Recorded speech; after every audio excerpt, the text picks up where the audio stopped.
तर मित्रांनो, स्वागत आहे तुमचं आपल्या एसएम क्लासेस एसएम योजना करू यूट्यूब चॅनलमध्ये।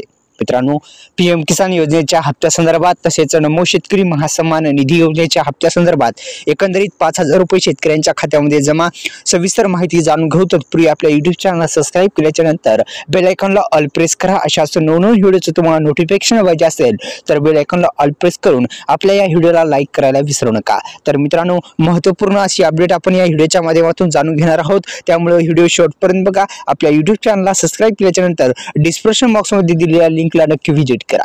तर मित्रांनो, आपण जाणून घेऊ 1900 हप्त्या संदर्भात सविस्तर माहिती।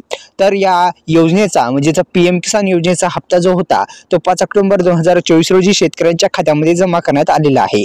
आतापर्यंत शेतकरी किसान महासन्मान निधी योजनेच्या 19व्या हप्त्याची वाट बघत आहेत।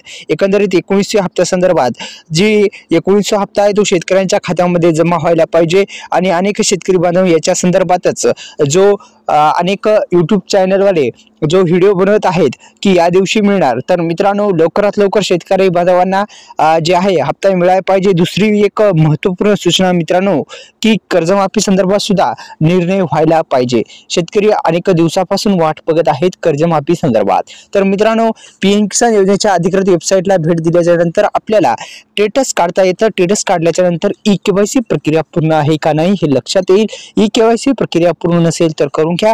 मित्रांनो, ई-केवायसी प्रक्रिया पूर्ण आहे का नाही कसं चेक करायचं, तर मित्रांनो पीएम किसान योजनेच्या अधिकृत वेबसाईटवर गेल्याच्या नंतर तुम्ही गेल्या नो युअर स्टेटसवर क्लिक करा। तिथे सर्व काही डिटेल्स टाकल्याच्या नंतर स्टेटस दिसतं। तिन्हीपैकी एक प्रॉब्लेम असेल तर दुरुस्त करून घ्या, कारण की मित्रांनो ते प्रॉब्लेम असल्या कारणामुळे 1900 हप्ता येण्यास अडचण ठरेल। त्यामुळे काही प्रॉब्लेम असेल तर दुरुस्त करा। तसेच आपल्या यूट्यूब चॅनलला सबस्क्राइब केल्याच्या नंतर बेल आयकॉनला ऑल प्रेस करायला विसरू नका। धन्यवाद।